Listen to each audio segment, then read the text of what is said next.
Are live, and I'm going to share my screen.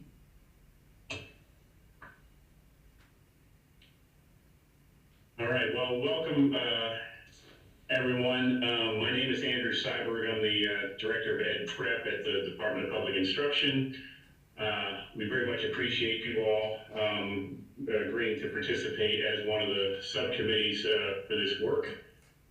Today we're going to go through, this is sort of a session that we're doing for all 4 subcommittees.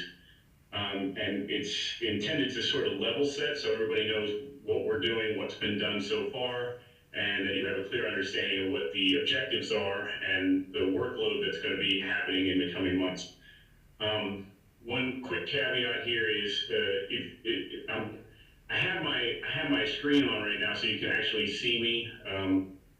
I'm waving at you, but for the next 15 minutes or so, the window right behind me is blazingly bright. And so if you hear me doing any pregnant pauses, it's because I'm squinting trying to understand what my screen is saying until the sun moves out of the way. So for the moment, I'm going to stop my video so that you don't have to get sunshine directly in your face as well.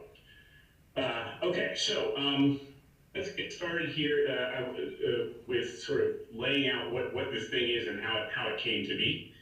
And Kim, if you can go to where you had it there, that slide 3, that would be helpful. Essentially, this Human Capital Roundtable was assembled out of work from the SREB, which is the Southeast Regional Education Board, and they were funded through the Gates Foundation. And essentially, this work began from a question that was posed from the Gates Foundation, which was, how can North Carolina keep great teachers in the classroom and attract highly qualified, diverse candidates into the profession? And so they assembled this small group of stakeholders in education across the state, which was the Human Capital Roundtable. And after a reflection on that chart from Gates, it was determined from this roundtable that really the fastest way to try and address this was to think about the existing licensure system and modifying or changing, renewing the licensure system to make it more successful in trying to achieve this goal that Gates was asking us to think about. And the reasoning behind that is pretty simple. There's a number of data points that suggest that this is an area that we should focus on. The current teacher pipeline in North Carolina has been shrinking. There's a number of critical vacancies in schools across the state.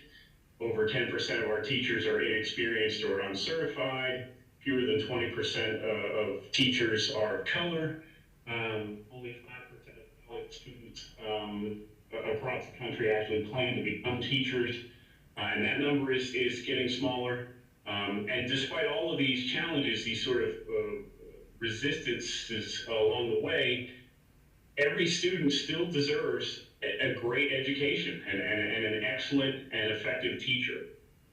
And so tinkering with this idea of licensure seems to be the way for us to think about how to enable the process and the pipeline that would be more suited for achieving this goal. So on the next slide here, what you'll see here is sort of a visual of the current licensure policy. Current licensure policy, across the country is basically designed to limit the candidates that are coming into the profession to be of a certain quality, and essentially to prevent children from having an unsafe or an ineffective teacher. Now there are limits to what these policies can do, and there are some unintended consequences to setting up licensure policy, and they manifest not just in North Carolina, but in lots of states. that some policies disproportionately impact people of color, in terms of setting standardized examinations in particular as gatekeepers that prevents some folks from moving through the profession that would otherwise be really excellent teachers. As evidence suggests, some exams are, many exams are not connected to effectiveness in the classroom. And we know that a test is not the only thing that is important to being successful in a classroom. There's lots of other things besides scores.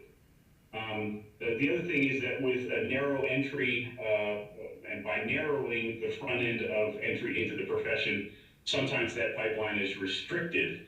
And when we don't have an ample teacher supply, then what ends up happening is you are falling short in the districts for qualified teachers. You end up having LEAs to fill those positions on an emergency basis, and those are filled with untrained individuals in long-term sub situations. So that's not desirable either. And then another thing that can happen with these policies, and it certainly happens in North Carolina, is you can actually end up inadvertently blocking high-quality candidates from entering the profession. So somebody that has a PhD in content, or somebody who has 20 years of professional industry experience, may turn away from the education route or giving back through education to society, because the licensure policies are not set up in a way that are conducive for them to thrive and move in easily into the system. So when we look at this, the current licensure policy, stay there, I can't go back to those. So if we look at the current licensure policy here, we see again the current setup is this narrow window for entering the profession. And in North Carolina, a candidate must have either passed entrance exams or have a bachelor's degree with a requisite number of content hours in licensure, in the license that they intend to teach in. Then once a candidate enters the process, we look at that as the box in the middle. They work for a minimum of 3 years to meet some fairly confusing requirements that allow them to ultimately complete the process.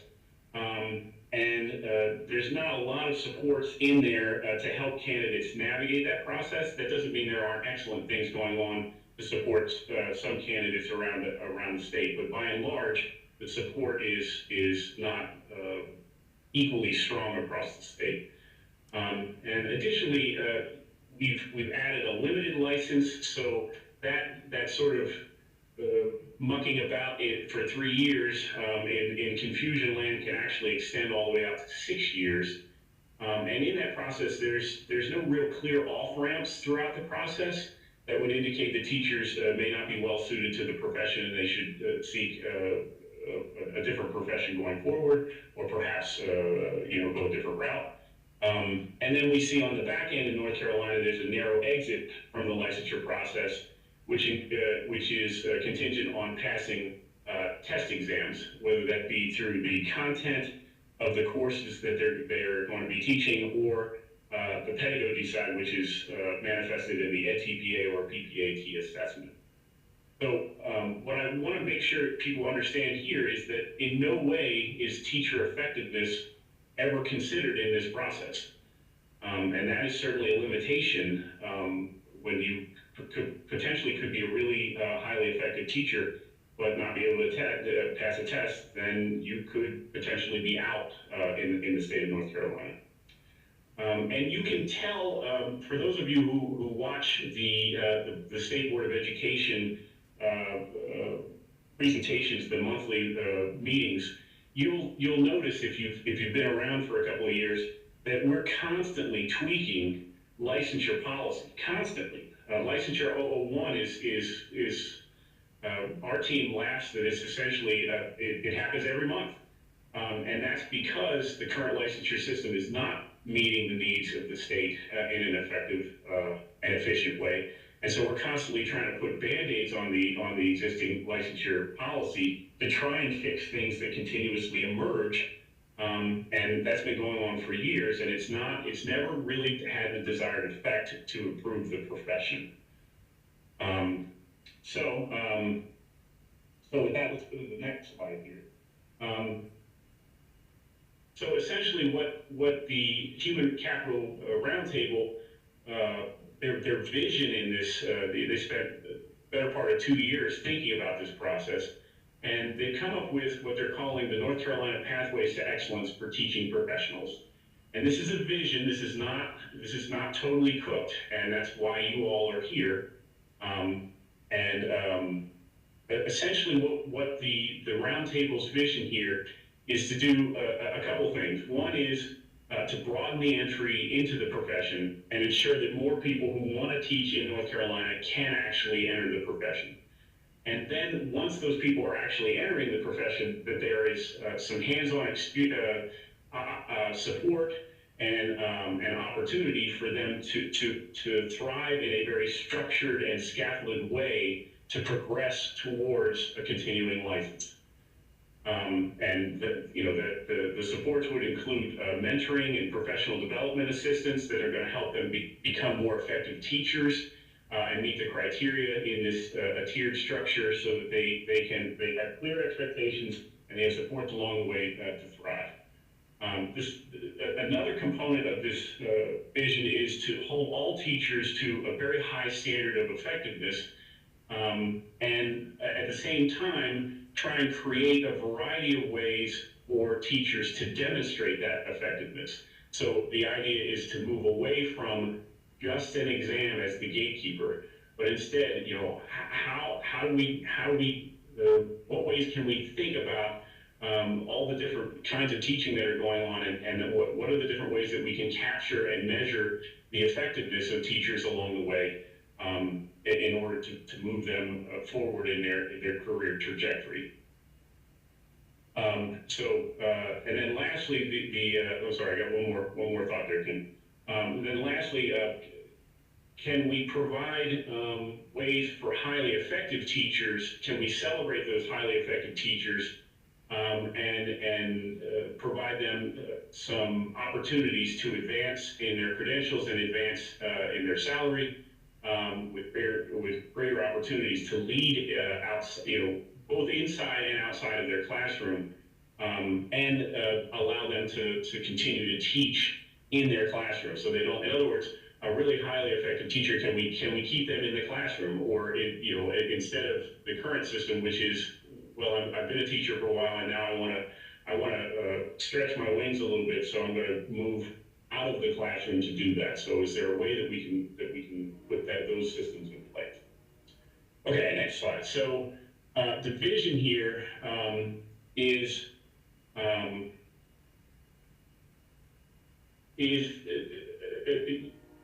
in addition to having these supports and systems in place to help people grow and move towards the next tier in the process, or the next step in their journey of a career educator, that we also need to definitely provide clear off-ramps or exit points for ineffective teachers throughout this process. And those would be things like having a lack of demonstrated content or pedagogical skill or competency, having a lack of demonstrated effectiveness, or the candidate did not meet the obligation in the specified time that was in place. But more importantly, the idea would be to have defined exits along the way, so that there is a clear understanding of what the expectations are, and that there are clear paths to exiting ineffective teachers when those expectations are not. Okay, so we kind of teed up a little bit about what the goal here is. If we go to the next slide, and Kim, chime in here, do we have this as an actual handout as well in their materials? It's a PDF in their folders on the SharePoint site. Okay, so they don't have the SharePoint site yet, correct? No, they will after this meeting. Okay, so so I'm going to spend a little bit of time on this slide, because this slide is sort of lays out the licensure system proposal from the Human Capital Roundtable. And you all will have access to this as a singular PDF file. Kim is going to share that with you in a little bit. But I want to take some time to actually walk you through this if you haven't heard us present any of this information to the board in prior meetings. Essentially what this is doing is this proposal, which you see here, is expanding the current licensure system. And our current licensure system in North Carolina is essentially a two-tier system, whether you're either an initial license or you're a continuing license status. The roundtable's suggestion is to modify that to a six-tiered licensure system based on outcomes and have multiple passageways into that system and to move through that system in the profession along the way. And then this system will, within it, embedded in it, it's going to provide teachers more autonomy and more support, all the while rewarding growth along the way. And then to advance through this system, teachers are going to have to demonstrate skills and competencies through effectiveness in the classroom. So let me walk you through these levels. And while we're doing this, hopefully you'll start to get a sense of what the roundtable has built and what it has not built. Remember, this is not totally cooked. This is a framework or a concept for licensure, and the real work for for fleshing this out is going to be the work of you and other folks in other subcommittees to flesh out much of this proposal or vision of this roundtable. So the entry-level certification, which you see along the left side there, enables candidates to enter the profession through any of the listed levels depending on their eligibility and existing skill sets. Along the far left-hand side is the learning permit or apprentice teacher, and that's sort of our way of formalizing our TA to teacher route that's currently in place. And for those folks that are intending to become a fully licensed teacher, they don't yet have a full bachelor's degree. So this entry point would not allow those candidates to be the teacher of record, but it would allow them to support in the classroom, get the real world experience and support a teacher of record in the classroom while they work to complete that bachelor's degree.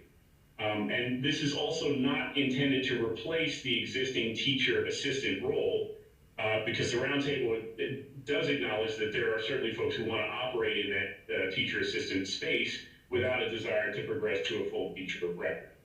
So that's the first entry point. Enter level 1, the candidate must hold the bachelor's degree or have industry certification and experience. From this level, they must demonstrate effectiveness in either content or pedagogy to move to level 2. You need to have one of those two, either content or pedagogy. And you'll notice that they have options to demonstrate that skill, not just through testing, but also through micro-credentialing and sort of a catch-all other approved processes. Now those specifics around micro-credentialing and other approved processes are not defined yet, and that's the work of these subcommittees to determine and define. To move to from level 2 to level 3, you'll see here that they would need to demonstrate now both content and pedagogy with the same options to demonstrate, whether that be through testing, micro-credentialing, or other approved processes. Now you'll notice above level 3 there's a star, and it's labeled EPP, and this was a conscious effort of the roundtable members to recognize the critical importance of the EPPs in teacher preparation in North Carolina, and to incentivize candidates to choose the traditional route as a means to become a teacher. And this is very important, and the reason it's important is because we have clear evidence in North Carolina that traditionally prepared teachers are, on average, more effective in the classroom, and they are also more likely to stay in the classroom. And so we don't want to the intent of the roundtable was not to set up a system that was going to, somehow negatively impact the EPPs. Conversely, we want to try and celebrate that. In this process, you'll see that by going through a traditional EPP program, you could potentially graduate from that EPP and start at a level 3 by meeting content and pedagogy requirements during your training. So this is a way of saying that, you should potentially, if you're interested in teaching, that thinking carefully about choosing an EPP and going the traditional route is a really important way to get a high quality education and be really well prepared and actually move up in the tier system along the way. It doesn't mean that, if you didn't meet the content and pedagogy, that you couldn't come in at a level 2, but it means that you have the potential of going all the way to level 3 if you went through the EPP process. Now, once those criteria are met from level 3, the candidate then needs to demonstrate effectiveness in the classroom for 3 or more years out of 5 to move to level 4. And exactly what defines classroom effectiveness is going to have to be defined again within these subcommittees. When we think about classroom effectiveness, one thing that obviously comes to mind would be EVOS. That's a system that many people are familiar with in North Carolina and are comfortable with. But as those of you who are familiar with EVOS know, that certainly doesn't cover all the subjects. So there's going to have to be other methods thought through in these subcommittees to think about what are classroom effectiveness, so that we can make sure that all classrooms are met and those are laid out in a clear and concise manner. Now, looking across the bottom of the entry levels that you see, so we just went through the entry levels across the left side of that page, you'll notice that there are supports in place to help candidates move through these tiers. And this is really an important component that the roundtable wanted to make sure that was in place, was to provide supports, and those supports can include an alignment with an advanced teacher mentor, as well as professional development resources or credits that they have at their discretion to go out and maybe take a college course, engage in a micro-credential training, or do some test preparation to prepare for a formal assessment. But the idea is that the candidates themselves have resources to help them move to the next level, to meet the goals and objectives of the next tier, and use those resources to develop the skills to meet that expectation. And this also helps the candidates customize the level of support they need. So it's not everybody's going to get the same thing. Instead, it's I have a certain set of skills and I'm lacking in a certain set of skills, so I'm going to focus on these very specific things. This enables me to allow that customization. You'll also see along the bottom there that moving up the tiered system, you can think of this tiered system as essentially a skill development, right? Or a refinement of teacher skill over time.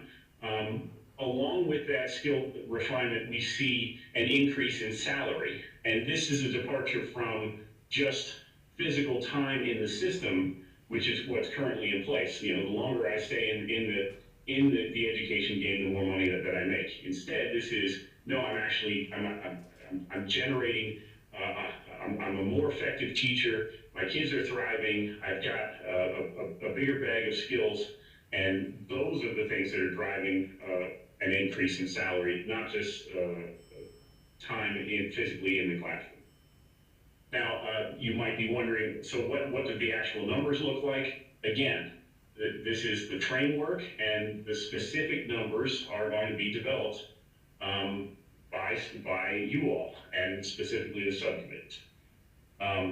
Now, past level 4, you'll see, and we can think of level 4 as the continuing license level with our, it's similar to the continuing license level of our current system.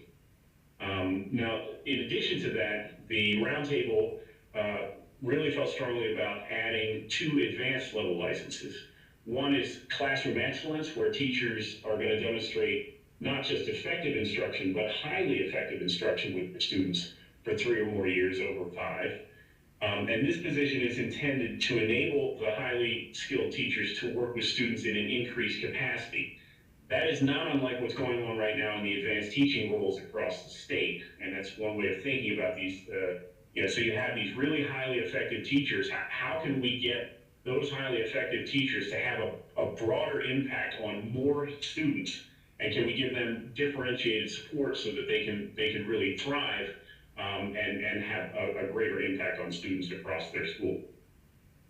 The second is an advanced teacher in adult leadership, and these folks, in addition to demonstrating highly effective classrooms, have also demonstrated effectiveness in working with staff to increase their capacity, and may have achieved that through a variety of micro-credential completions as well.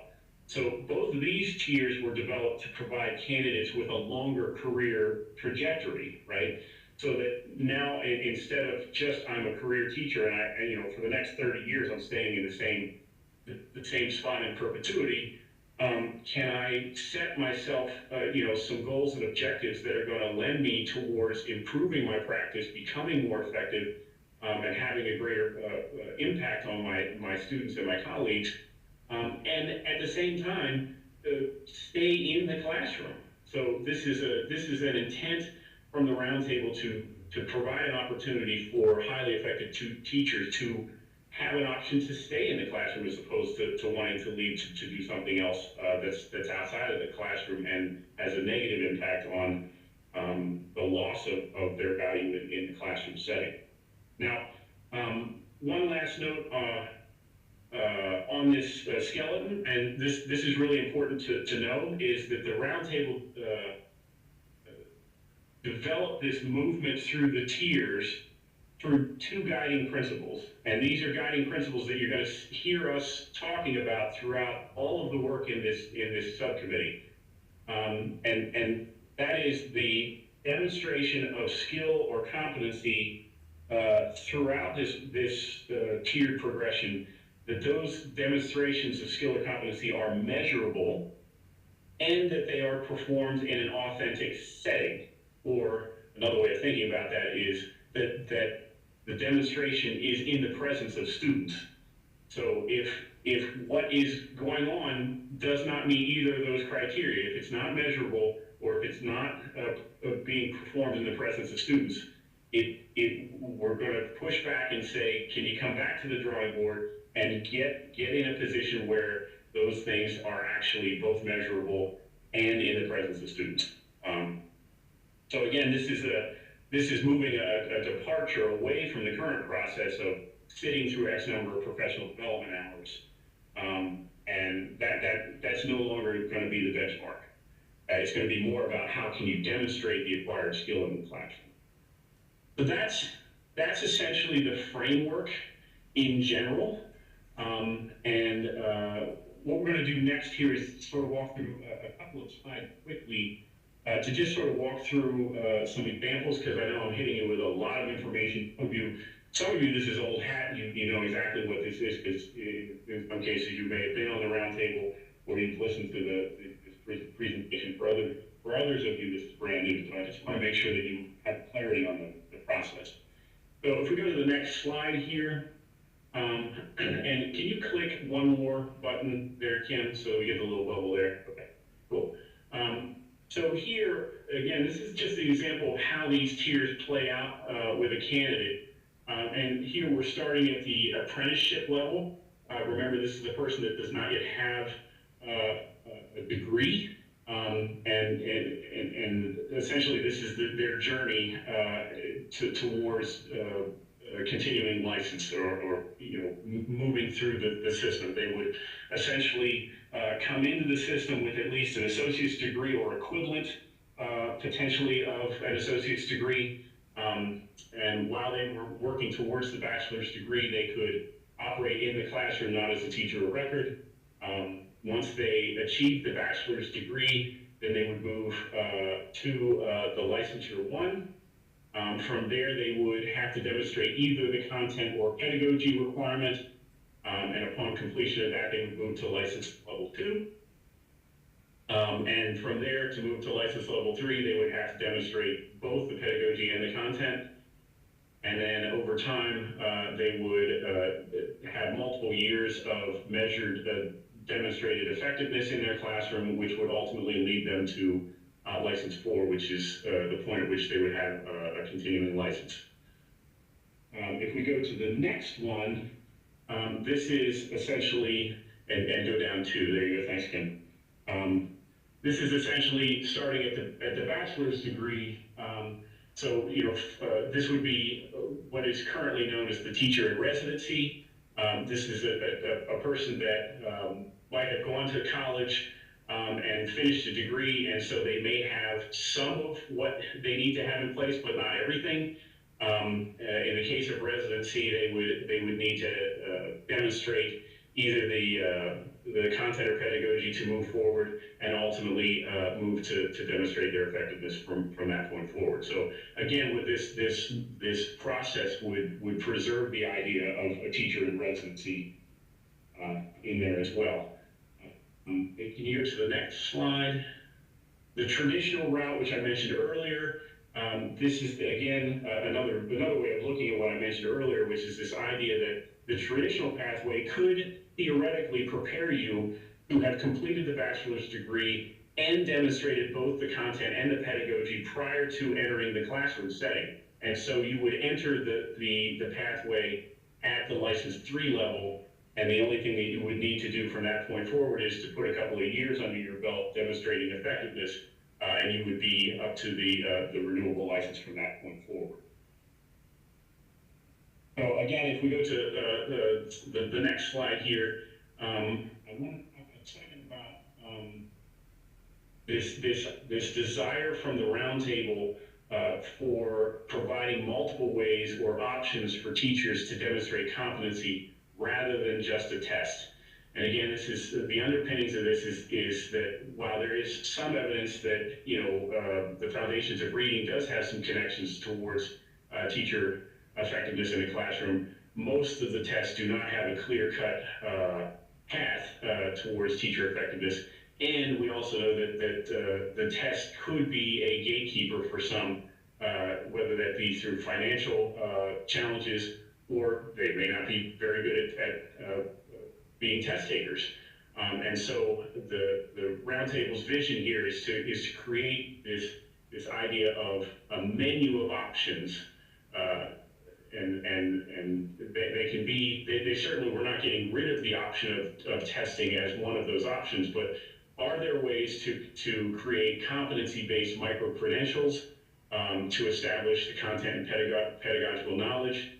Are there ways to actually demonstrate effectiveness in your classroom that could be measured? Music comes to mind, like the visual and performing arts. Are there ways that you can establish some of these criteria by doing the thing that you're supposed to do, or having your students do the things that they are supposed to do? Are there ways to cook that in as multiple measures so that teachers have a variety of ways to convey that they are competent in the classroom setting? And again, these are the things that the subcommittees are going to have to work on going forward. I need to go 2 slides, Kim, I think. There you go. And then this again is a slide thinking about what happens once you get to that level 4. This is what we currently consider as the continuing license. Under the current system, the continuing license teachers essentially participate in a number of continuing education hours, and those hours, are clocked by seat time, and not necessarily how they are converting into classroom improvements or instructional improvements. So the Roundtable would like to push that thinking away from just seat time and structure towards a review of the teacher's effectiveness in the classroom, as the actual criteria to renew the license going forward. Now, again, this is going to require developing multiple ways for those teachers to demonstrate that mastery of content, skills, and competencies. So this is, again, just comes back to why we're putting these subcommittees together. And then the last slide of this is this revisiting this idea that I mentioned earlier on the overall chart of the continuing growth opportunities. Again, these were leveraged off of the North Carolina pilot for teacher career advancement. This allows a lot of flexibility for the districts to determine the specific roles of these folks, as well as their eligibility for hiring these advanced roles. Again, the number of positions that would be allocated has yet to be determined. The amount of salary associated with that has yet to be determined. But again, this is the idea of trying to standardize some advanced roles that would allow a teacher to stay in the classroom and move into a more leadership role and have a greater impact than just their classroom, that they can expand their footprint and their effectiveness in a broader reach across their school. So on the next slide, again, just a quick summary here. I know, again, it was a lot of information. The vision of the roundtable, again, is this graphic. This is the vision. It's not totally cooked. But essentially, the walk away here is there are 5 points associated with this. The purpose of this vision is to open the gates to allow anyone who wants to teach to have the opportunity to demonstrate their abilities with strong support along the way to help increase the recruitment and the diversity of the teacher pipeline. It's also designed to open pathways in addition to the traditional and alternative preparation and CTE to bring in this idea of apprenticing and residency teachers with at least an associate's degree to co-teach, and again, to broaden the opportunity for folks with AA degrees or teaching assistants to have a way to move through that process as well.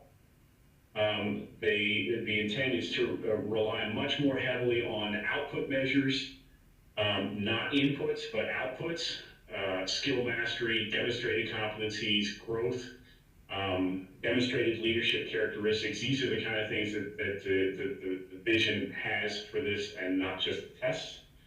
To build better and early career teacher supports, to retain them in the first 5 years. That's what the professional development and the customized supports along the way, both in the mentoring and the credits towards professional development, allow those kind of supports to help folks in their beginning years get the kind of support they need that we know helps retain teachers and make them more effective faster.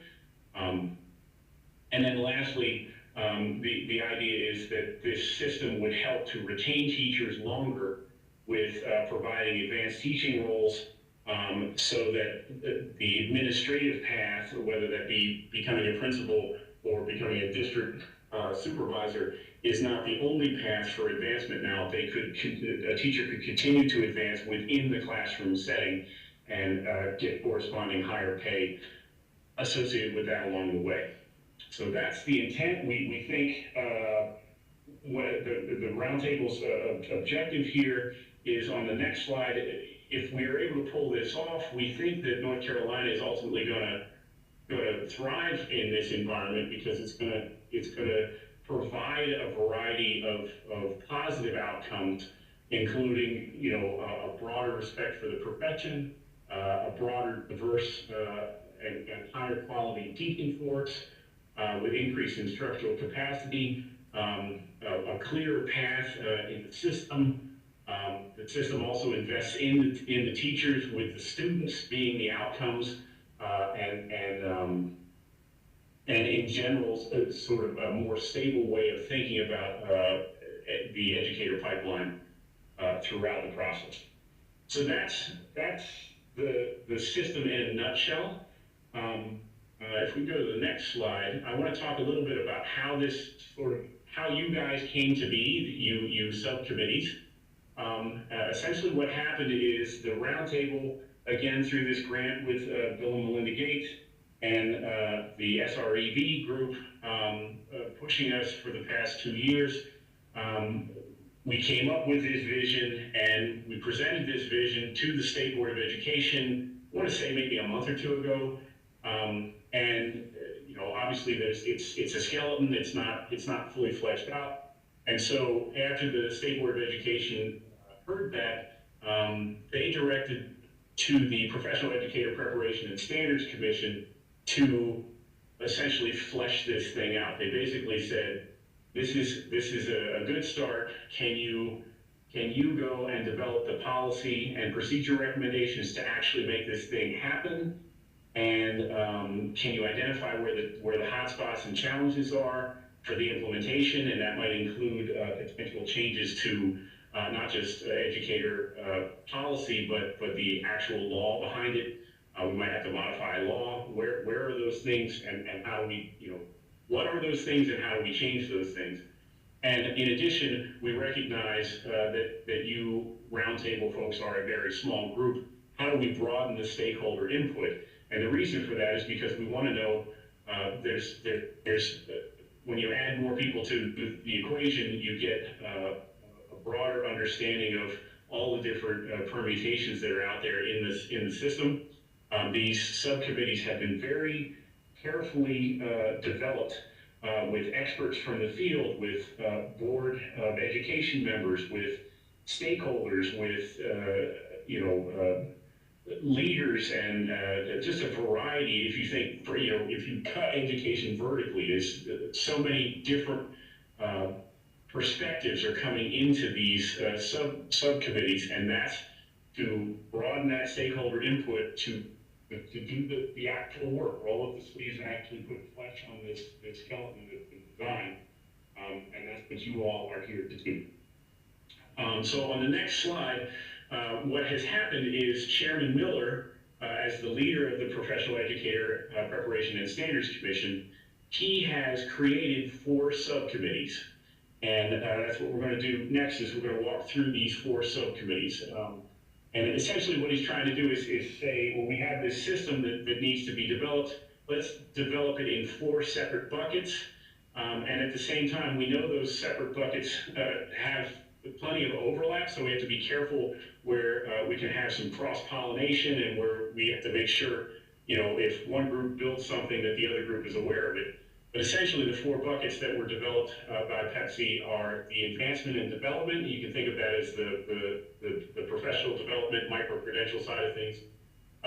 The preparation and entry, which is how do you get into the system. Then there's the actual license, the nuts and bolts behind the licensure process and the different tiers of the system. And then lastly, the budget and compensation, which is how do we, can we come up with a map that clearly lays out what the dollar amounts are, or gets as close to a budget as we can possibly come, as well as how do we differentiate the various tiers to provide compensation for the increased skill set as we move forward.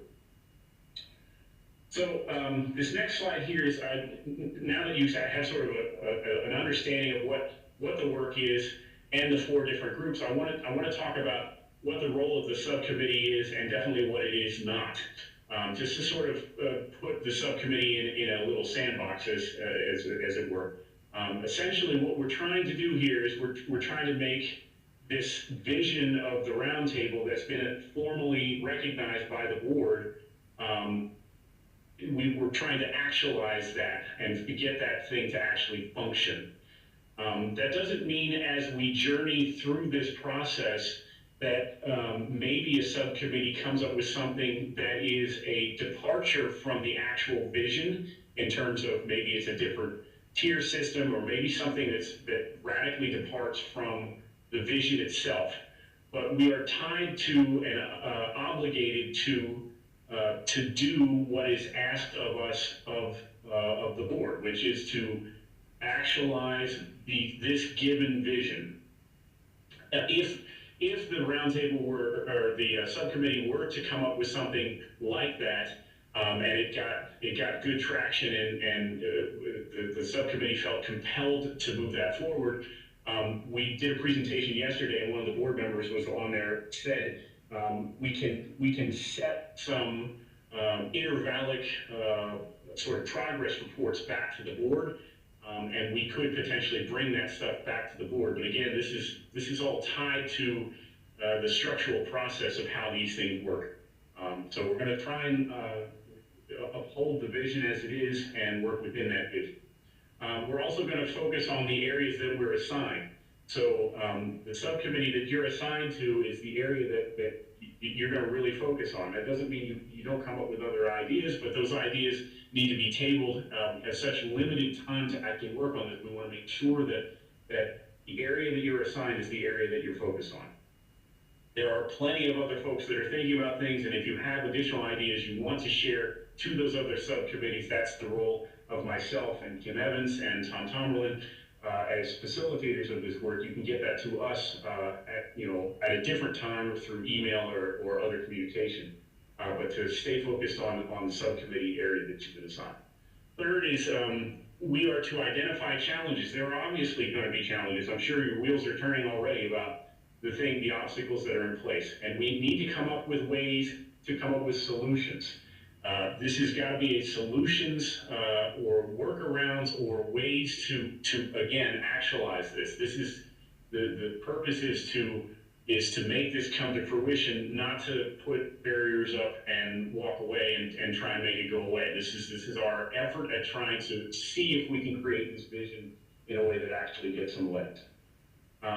And then this last one, this comes from me thinking back in a class that I had back in college, which was, think of this as a game of chess, right? Like when you're playing chess, you're not just moving the pawn and not thinking about the next thing. The reminder is, and then what, and then what, and then what. So as you're thinking about this work, look ahead. Don't just assume, okay, yeah, that sounds good, and not really think through what are the ramifications from your unique perspective in education. That's why you're here as a subcommittee member. You and your skill set and your experience bring a very valuable lens, and that is going to have to, any of these suggestions that are being made in your subcommittee, you have to think about, well, how is that going to impact the various things I am familiar with and the various obstacles that they may present, and how do we get around those? So that is your obligation here, to really think exhaustively about this process, because we want to try and get as many of those bugs worked out so that when it goes back to the board, that it's a really polished and very well thought through system. Okay, so the next slide is we're going to set some norms, and Kim has a document that is a really refined document she's going to share with you that has these norms in them. But just take a second and sort of scan through these. Again, we're setting norms because we are bringing very large groups together, and those very large groups can potentially move askew if they are not grounded in norms. And we are going to abide by these norms, and as the facilitators, we may say, okay, I hear what you're saying, let's get some other voices in the room. Let's make sure that we have equity of voice. If it's a brainstorming idea and you don't think it's a strong idea, let's be careful about how we frame responses to suggestions and some of this innovative work. It's a messy process, and so again, having these norms in place is going to be really helpful, and it's going to be our job as the facilitators to help make sure that folks play by those rules. So what happens next? Going forward, you are one of 4 subcommittees that have been developed, and you essentially are going to make recommendations in the sandbox that you've been assigned, and we're going to go through those in a second. Kim's going to help me with that. and potentially we're going to try and operationalize this licensure, this vision.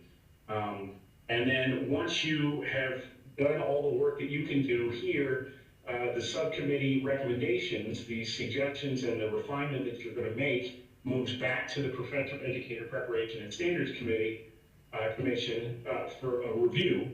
And from that point, they could hand it back to your subcommittee with some additional work that might be needed from their perspective. Or they could potentially turn this whole thing around and hand it up to the Board of Education and say, this is what the Professional Standards Commission has come up with, and this is our formal recommendation to the board for consideration. At that point, the board can formally approve, and at which point it would move to the Joint Legislative Education Oversight Committee, which is much easier to just refer to as the JLEOC. And that is the legislative body would then, they are aware of this work, they are aware of this collaboration, and they, at some point, once the board approves something, they are going to want to see what that is, and then they will ultimately decide to what extent this vision could be actualized or not. But essentially, I just wanted to lay out what the process is going forward, from the subcommittee to PEPSC to the board to the JLEOC. Okay? All right, and then I mentioned this earlier in our process here, but I just want to make sure that everybody understands the guiding principles of what you're doing in this subcommittee. Whatever suggestion you're going to make, we are always going to come back to, does that idea have an impact on students? And is that measurable in an authentic setting? So if you can't, if the ideas that you're thinking about, and obviously some of this matters much more in certain subcommittees than others, but everybody should have this eye on the ball, which is its impact on students and whether it's measurable. Okay, let's see here. So the next slide, where are we at next here, Tim? Okay, so these are the, now what I want to do is I want to go through the various subcommittees, and I've been yammering at you for a while here, so let me just stop yammering and let me hand this over to Kim. Kim, why don't you do the three subcommittees minus the one that we're in right now, and we'll save that one for last, and then I'll jump back in. That'll give me a chance to get a swig of water real quick. Okay, sure. Hello, everyone. I'm Kim Evans, and I work with Andrew and Tom Tomberlin. And I work as part of I'm the program coordinator for PEPSC, and I'm going to introduce you to 3 out of the 4 subcommittees, and I'm going to start with preparation and entry, and the co-chairs for that subcommittee are Dr. Van Dempsey and Dr. Hank Weddington, who are also PEPSC members. And there are 5 different questions that are overarching questions for the subcommittee to focus their work. And the first one is, what are the requirements for entering the profession for various entry points in the system? So those are, as Andrew mentioned before, what are the requirements for actually entering the system at different license tiers, license levels. And so this can start from the apprentice level and go all the way through for an out-of-state educator who may come in as an experienced educator.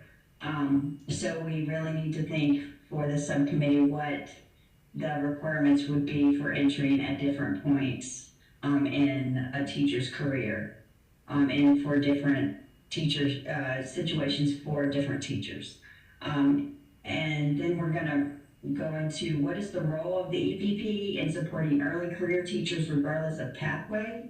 And then the third one is, what is the role of the LEA in supporting early career teachers regardless of pathway. So each of them is looking at a role, and one is the EPP and then the other one is the LEA, but both are supporting early career teachers, or what we call beginning teachers, and regardless of how they enter the profession, how they're going through their certification or their licensure, how are we going to make sure that both of these bodies are able to support these early career teachers? And then the next question is, how would the EPP accountability model need to be modified to support the new licensure system? So the current EPP model uses measures that hold EPPs accountable that currently exist and are relevant to the current licensure system. So we need to make sure that they also align with the new licensure system. And so we need to make sure that how are we making sure that that is being done? What would need to change? What would need to be added? And then the last question is, how would the beginning teacher support program need to be modified to support the new licensure system? So what we know is BTSP. Also, for this program, how are we going to make sure that it is aligned with the new licensure system? What needs to be changed? What needs to be added along the way? The next subcommittee is the licensure subcommittee. And just to mention, for the preparation and entry, Andrew is the facilitator for that subcommittee. I just wanted to mention that. So NCDPI members of the subcommittees will be facilitating and partnering with the co-chairs. And for licensure, I will be facilitating for the licensure subcommittee, and my co-chairs are Dr. Wesley Wood and Dr. Ann Bullock. And there are 3 questions that will be centering our work. What are the measures that satisfy advancement through the system tiers? So we will be looking at what is that suite of measures, that whole variety that Andrew was talking about, that the Human Capital Roundtable really wants to give teachers different opportunities of how they can demonstrate their effectiveness or their content knowledge or student impact. How are they going to, what are those choices? So licensure is going to figure out what those choices are. So what are those measures? And what is the length of allowed time in each licensure tier? And so we're going to be looking at, for licenses 1 through 3, how long are those licenses relevant, or how long until they expire? And then once you get into license 4, how long is that license relevant for renewal? And we just need to figure out what the length of time would be for each of those licenses. And then what are the rules, expectations when a candidate fails to meet requirements in each tier, requirements, time period for the reapplication? So in the current licensure system, if someone fails to meet, say, testing requirements, what are the we have particular rules, or we have a certain license that they can go to. Well, here we need to figure out what those rules and expectations would be if someone wasn't able to fulfill a tier requirement to move on to the next tier in the allotted amount of time. So we need to think about what that time period would be, what those requirements will be for the reapplication. The next subcommittee is license advancement and development. And this one is co-chaired by Dr. Michael Marr and Mrs. Maureen Stover, and facilitated by Dr. Robert Sachs. And this subcommittee, I wanted to mention that advancement and development is also meaning professional learning. And in this case, Dr. Sachs, he was thinking about the use of professional learning, and because there is another area of DPI that will be using professional learning in a different way, not for this particular work, that he wanted to differentiate that. And because it is advancing individuals through the licensure proposal and development, that he wanted to make sure that that was shown in the title of the subcommittee. And so the questions that will focus this work are: what specific skills must a teacher have and demonstrate to advance to the next license level? So really thinking about what skills from a license 1 to a license 4 are needed to get from license 1 to license 2, from 2 to 3, and then 3 to 4, and then those more advanced specific classroom excellence and advanced leadership levels in license 4. So what are those skills that a teacher must demonstrate? And then how and from whom might teachers develop new skills and competencies? So what types of things can they do to then develop these skills? What are we going to have on hand as part of this advancement and development to make it possible for them to develop the new skills and competencies from each license tier, possibly thinking around micro-credentials. That has been a topic of interest, but also other possible ways for them to be able to develop the new skills and competencies in each of these tiers. And how might teachers confirm they have acquired the necessary skills? Thinking about how they're going to demonstrate that. What will it look like for them to confirm that they've done that? And then who should, could, would verify the acquisition of those skills and competencies? So who's going to be in charge of making sure that what they're doing to prove that they've demonstrated their skills and competencies, who's going to track that? So we have to think of what, for questions 2, 3, and 4, how those all work together to come up with a way to really be able to monitor what is going on for teachers around this advancement and development piece.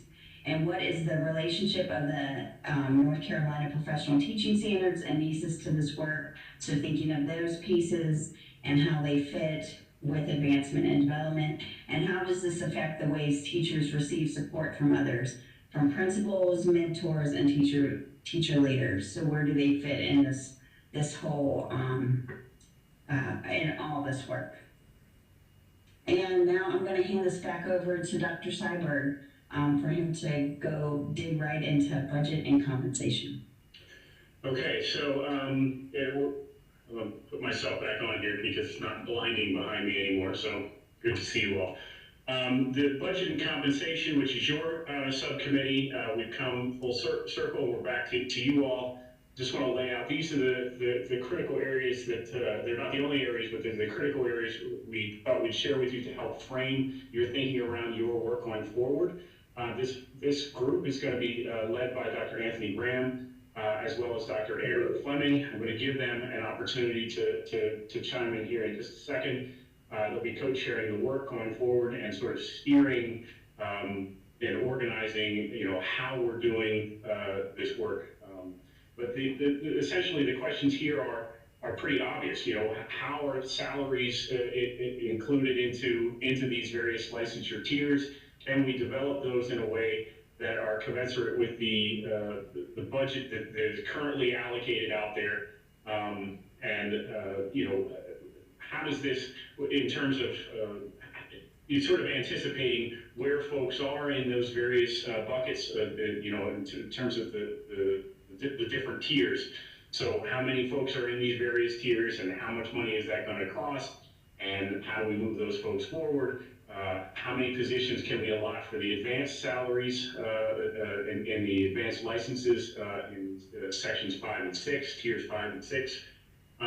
This group is going to have to think very carefully about what provisions are we going to hold harmless as we transition, because we're going to think about what is currently in place and how do we stand up the next thing smoothly, and how do we handle this transition of folks in the old system and moving into the new system.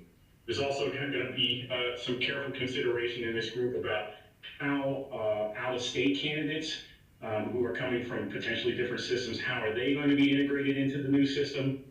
And then ultimately, developing costs associated with this proposal, because as we all know, once it gets over to the lawmakers, having a very clearly understood and identified budget that is anchored in points that really are well established and concrete is going to be very helpful for them to understand the proposal and the cost of the proposal going forward.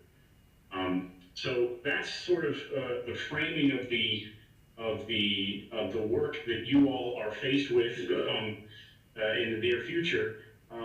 Let me pause for a second here, and Kim, can you enable Dr. Graham and Dr. Fleming the capacity to chime in and share their thoughts at this time of the work as they see it going forward, and give them that opportunity? They can unmute themselves. Okay, good. So I don't know who's going first, but if either one of you would like to chime in, we'd love to share your guidance in here. Good morning. Thank you, Andrew, for a great overview. Thank you, Kim, for putting us together, and thank you to all of the subcommittee members. Thank you for agreeing to serve in this capacity. Dr. Fleming and I are honored to serve as co-chairs for the Budget and Compensation Subcommittee. We have an awesome opportunity in front of us. How often and how frequently do we hear people gripe and complain about the archaic salary structure for the state of North Carolina? Now we have an opportunity to delve into this space and reconceptualize the way we do the work and how we go about compensating our phenomenal educators in the state of North Carolina. So I hope that you see this not only as a great deal of work, and let's be honest, it will be, but I hope that you view it and perceive it as a great opportunity to really elevate and move the state of North Carolina in a different direction. So, and for the betterment of our students, that's what this is all about. Let's not forget what the primary focus is here. So, as a co-chair of this subcommittee, my job, along with Dr. Fleming, would be to push us to ensure that we're having informed, evidence-based discussions, but we're going to lean heavily on your experience, your expertise, and we want to, as Andrew said earlier, think about repercussions and implications as we think about the decisions we're making. So we always want to be thinking 4 or 5 steps down the road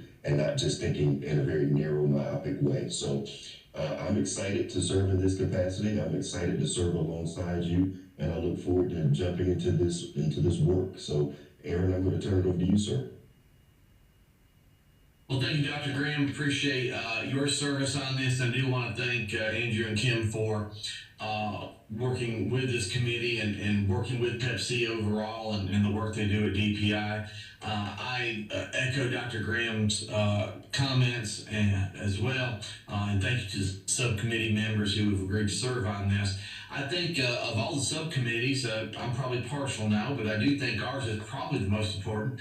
And I'm not saying that just because I'm supposed to say that probably, but we talk a lot about licensure, especially at the LEA level. I know our higher ed partners talk a lot about preparation of teachers, and both of those are, and we talk about recruitment as well, and that's very important. But I think when it comes down to the actual compensation piece, that's an area where we've had a lot of talk and conversation and advocacy to the legislature on fixing teacher salary schedules and compensation of all public school employees. But I think this subcommittee really gets to the heart of the issue, and I really think as we continue to dig a little deeper in this and realizing certain positions and the license required for them as we look across the scale, this apprenticeship model, I think being an old CTE guy, I definitely think that is the right lens to look through as we recruit and prepare new teachers for public schools in North Carolina. So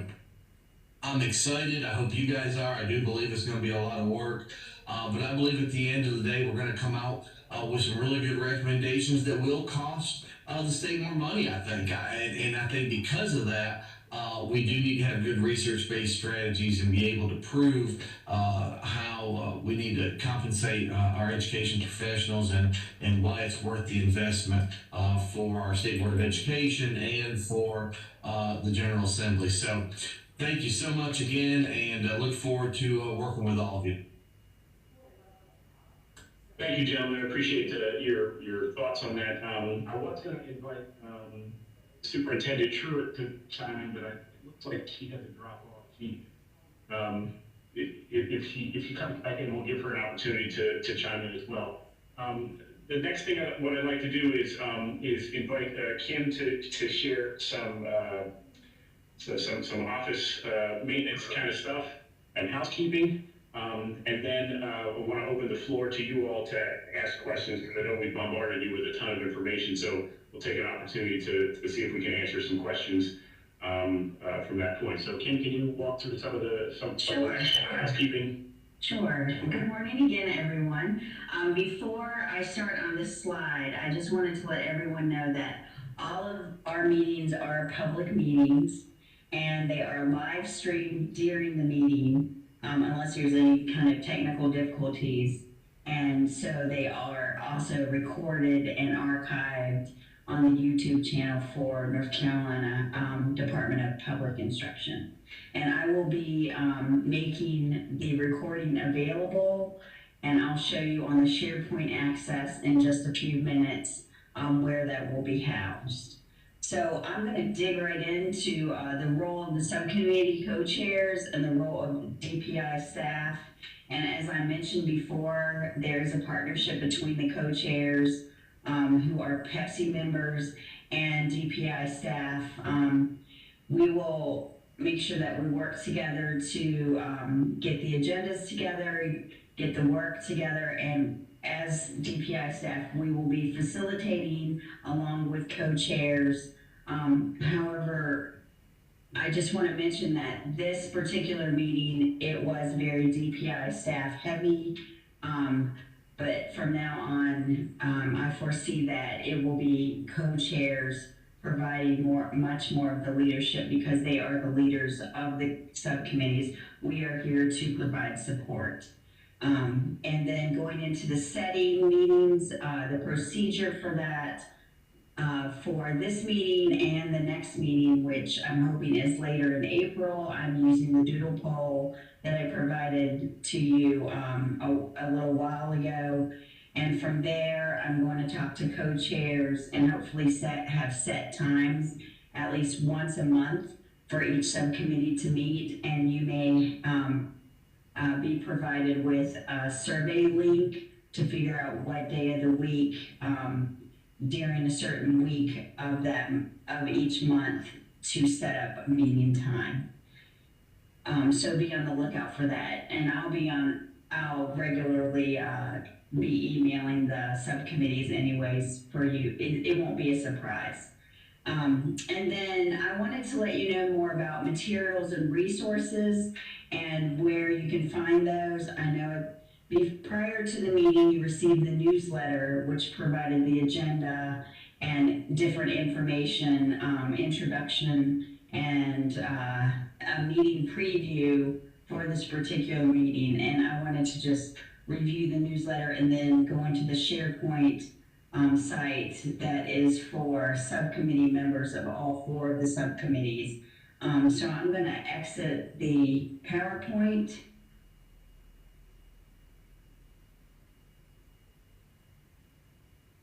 And let me get this up and share it with you guys.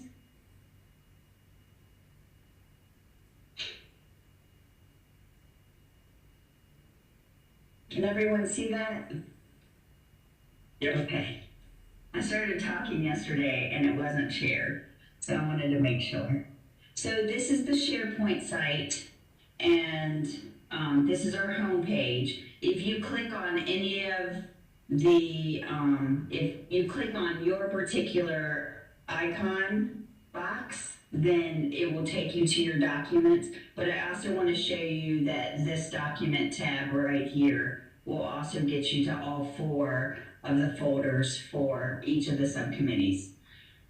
So as a subcommittee member, you will have edit access, and we did that one so that you can provide ask any questions or comment on anything that you were able to see today, material-wise. And I will go through your folder, your current folder, and then I'm going to also go through a general and background information folder for all the subcommittees. So for budget and compensation, each time there's a meeting, you will have a folder with the date of the meeting that you can click on. And within that folder, you will see the PowerPoint or any presentation. There will always be a Word doc or Google Doc. I'm sorry, it's a Word doc where you can ask questions. So I'm going to click on it. And right now it's blank, and you can go right in because you will have edit access to ask any questions that you may have. And then this will be the meeting minutes, and this will also be posted and talked about during the next meeting. And so that will be PDF'd and also provide a link to the recording of the meeting. This is your newsletter. So I want to just go in here very quickly and review the newsletter a little bit. So you see that it's the name of your subcommittee, who your co-chairs are, and the date of the meeting. Then there's the agenda on the left-hand side, and you can see on the right-hand side there's an introduction. This front side will most likely have general information that has to do with what will be going on during that meeting. And then the back side, this time around, had the meeting preview, but that the back side actually belongs to the co-chairs, and they can provide any accomplishments or next steps or information that they think is pertinent to prepare you for that meeting or to follow up after a meeting.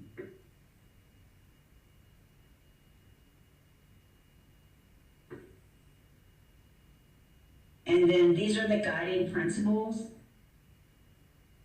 So you'll want to go in here and read about those, and Andrew mentioned those during part of the presentation.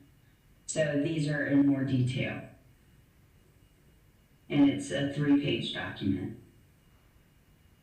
And then I also wanted to go into the all subcommittees folder that I put together. There were questions yesterday during the licensure subcommittee around information about the proposal and how it came to be. And so the roundtable, there's a paper from SREB in the roundtable that was put together. So the last resource in this has that paper. Then the third resource has the research repository, and it's broken up by subcommittee. And so feel free to go in there and you can look at any of that research. It does not only have to be for your subcommittee, but I really encourage you to look at your subcommittees first, and it will give you also some background there. In addition, there's an updated list of the subcommittee membership across all 4 subcommittees, and also the organizations they are affiliated with, and then also the guiding principles in case someone does not see that within their own folder. The last thing that I didn't mention in your folder, there's also the graphic that Andrew talked about that we all went through. The vision map is also part of on the outside of your of the meeting folder. So I know that we've given you a lot of information this morning. Are there any questions about communication or housekeeping? So the next step for this is that I will send all of you an email. You will get an automated email from the system to invite you to be able to have edit access on this site. I do want to let you know that this site is only for subcommittee members and subcommittee chairs, co-chairs. No one, unless they've been personally invited by me, will have access to this site. And that is to give subcommittee members their own space to be able to ask questions and review materials as subcommittee members while we're doing this work. All right, thank you, Kim. And Kim is sort of the all things happening behind the scenes as well. So very glad to have her and her expertise to organize all this madness. I wanted to share with you one other thing, which is timeline, and then I want to open the floor up for general questions. I see we have Chairman Miller. He's the chairman of the Professional Educator Preparation and Standards Commission online, and he is also a member of the roundtable, as was I. So I certainly invite him to chime in to see if we can answer any questions that are associated with this process. One question that some of you probably are wondering is timeline. How does this whole thing sort of play out? And when we initially threw out this vision, the general response was, can we get this in this current session? To which I think Chairman Miller thought about. It was a little overwhelming to hear that. So a reasonable goal that he has championed is this idea of trying to set an expectation to meet the next session in 2022. So essentially, and I don't know that we'll achieve that, but essentially what this group can think about is, can we try and get our components associated with our work done and over to PEPSC in time to review, in time to get to the board, in time to get to the JLEOC. Essentially, we have to have this work done by the beginning of 2022. It's like January, February is sort of a goal that we can set to try and move this work. So it is going to be a monumental effort, but hopefully that helps frame what we're going to be doing. In terms of the individual month-to-month activity, that will be contingent on what happens essentially from this point forward. As you start to ask questions, as you start to shape the dialogue, your subcommittee leaders will be hearing that. They'll be thinking about how to shape the next work going forward. So with that, Chairman Miller, did you want to add any thoughts before we open the comments up for general questions? No, I think you all did a great job of covering what needed to be covered. I will say that we have, some of us have presented to groups of legislators already on the Human Capital Roundtable's framework. The work was received positively by the General Assembly. They are aware that there will likely be additional expense associated with the implementation of these pathways for licensure.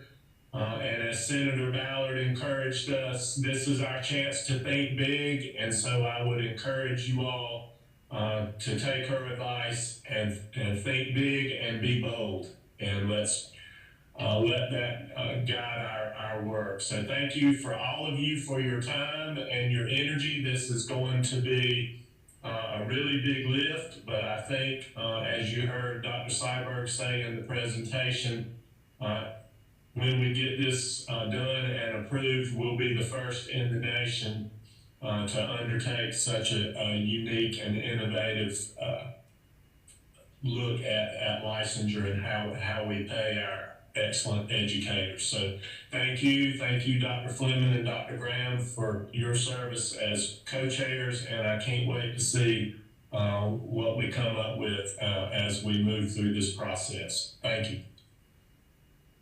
Okay, and with that, we'll open the floor up to any questions you might have. You can feel free to throw them in the chat, and we'll read them to everybody as we go forward. I also think that we're, if you, I don't see why you couldn't just ask the questions as well. If that's doable, Kim, I don't know if that's something that you have to navigate on your end, or if we have any limitations to people actually speaking. You may unmute yourself. Okay, great. Just be careful that when you're not speaking, that you keep yourself muted, because that helps with echo and bandwidth and all that stuff. What questions do you all have?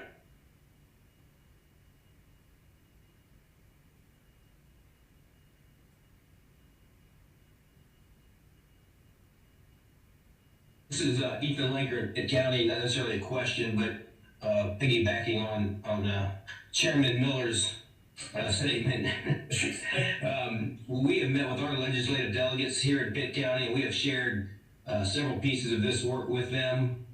And what I've noticed is this is going to be a hard understanding for a lot of the members of the General Assembly to understand what we're talking about. It's going to take lots of conversations to get them to understand. And Pitt County has done a lot with the advanced teaching roles, so we had some good data to share with them, and they could see what we were doing.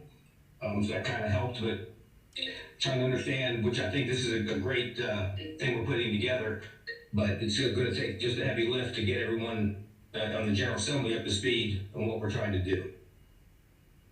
Yep, I totally agree, and it's going to be from a variety of angles that we're going to be supporting them, whether that be the liaisons from the department, the liaisons from the superintendent's office, from PEPSC, from the board. Hopefully that we're gonna try and tackle it in digestible chunks in a way that's very clear and concise. But your point is very well taken. You have to be careful how you frame things, or it can get too complicated too fast and could get lost out of the gate. Thank you. Other comments, thoughts, questions?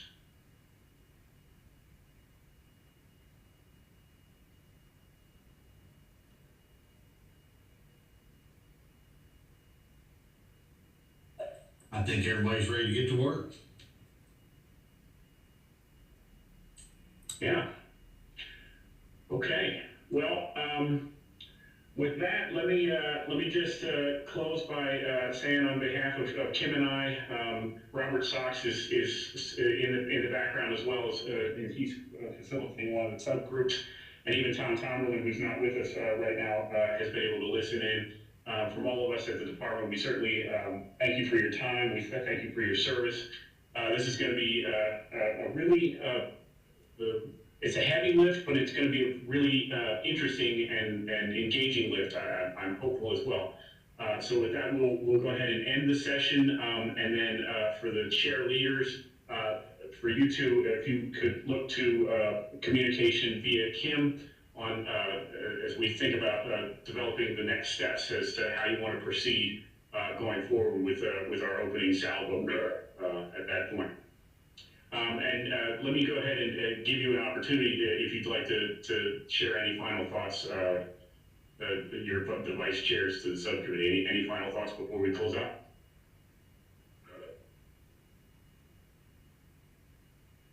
Okay. Looking forward to the work, and thanks, Chair Miller, for pulling this together. Okay, and then No, I was gonna say I agree. Tom, Everybody. great, and I think we need to formalize the ending of this session with an actual vote. Tom, is that you in the distance, I hear? Yes. I was just going to suggest that the co-chairs go ahead and do their motion to adjourn and in that process. Okay. Is there a motion to adjourn? I make a motion to adjourn. Thank This you. is Can we- Myra Fox. Thank you. May we have a second? Second, Ethan Linker.